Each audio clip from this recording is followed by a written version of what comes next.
अंगारकी चतुर्थीची कहाणी।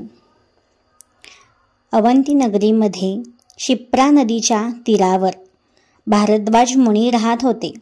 त्यांनी कठोर तपश्चर्या केली होती। ते गणेशाचे निस्सीम भक्त होते। आश्रमात येणाऱ्या मुलांना ते गणेशाची आराधना शिकवत असत। त्यांना मूलबाळ नव्हते।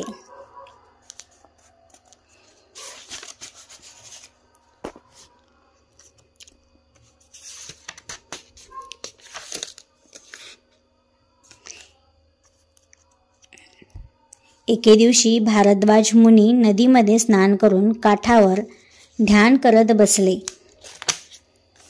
त्यावेळी नारदांची स्वारी तेथे आली। नारदांनी त्यांना ध्यानातून बाहेर काढले आणि म्हणाले, हे बघा गणेश देव, तुम्हाला प्रसन्न झाला आहे। तुमच्या समोर जे तहानं बाळ आहे ते गणेशांनीच तुम्हाला प्रसाद म्हणून दिले आहे। भारद्वाज मुनींना आश्चर्य वाटले। त्यांनी त्या मुलाला मांडीवर घेतले। लाल लाल जणू अंगारच। ते म्हणाले, या बाळाचे नाव अंगारक पुत्र मला भूमीने दिला, म्हणून याला भीम म्हणूया। मुनींनी त्या बाळाला आपल्या आश्रमात नेले। मोठ्या भक्तीने आणि मोठ्या प्रेमाने त्याचं लालन पालन केलं। बालपणापासूनच त्याला वेद विद्या शिकविली। तो गणेशाची आराधना करू लागला। एके दिवशी तो आश्रमातून निघून गेला। त्याने नर्मदेची परिक्रमा केली। तेथील एका गावात निवांत जागी त्यांनी गणेशाची कठोर आराधना केली। संकष्टी चतुर्थीच्या रात्री चंद्रोदयाच्या वेळी अंगारक गणपतीच्या ध्यानात मग्न झाला। त्याची कठोर साधना केली आणि ती साधना फळास आली। गणेश प्रकट झाले।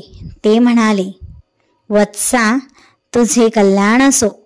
तुला काय हवं ते मागून घे। मला धन मान काहीच नको, कीर्ती नको। तुमच्या रूपात मला विलीन करा, मुक्त करा। बाळाची मागणी ऐकून श्री गणेश म्हणाले, तथास्तु। अंगारका, तू भूमिपुत्र मंगळ आहेस। आज मंगळवार आहे। संकष्ट चतुर्थी ही आहे। ही माझी आवडती तिथी आहे। आज तू माझ्याशी एकरूपता प्राप्त केली आहेस। त्यामुळे मी मंगलमूर्ती झालो। आजच्या मंगळवारी संकष्ट चतुर्थीला अंगारकी चतुर्थी असे नाव दिले जाईल। अशा या अंगारकी चतुर्थीचे व्रत करणाऱ्यांना 21 संकष्टी चतुर्थी केल्याचे पुण्य लाभते। बाळ अंगारक गणेश मूर्तीत विलीन झाला।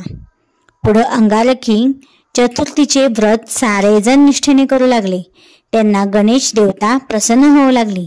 ही 60 उत्तराची कहाणी 5 उत्तरे सफळ संपूर्ण। तुमच्या मनातील सर्व इच्छा मनोकामना श्री गणेश लवकरात लवकर पूर्ण करो।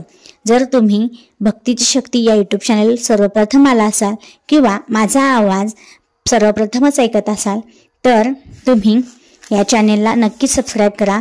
अशाच मी नवनवीन कथा, माहितीपूर्ण व्हिडिओ, सण समारंभ ह्यांची माहिती मी घेऊन येत असते। तर व्हिडिओला एक अवश्य लाईक करा आणि कमेंट बॉक्समध्ये ओम गणपतये नमः अवश्य लिहा। अंगारकी चतुर्थी दिवशी ही कथा ऐकल्याने तुम्हाला व्रत केल्याचे पुण्यफळ लाभते। जर तुमची व्रत नसेल, इतर लोकांनाही जर तुम्ही शेअर केलं तर तुम्हाला ह्या व्रताचं नक्की पुण्य लाभेल। ओम गणपतये नमः। पुन्हा भेटू नवीन माहितीपूर्ण व्हिडिओ घेऊन।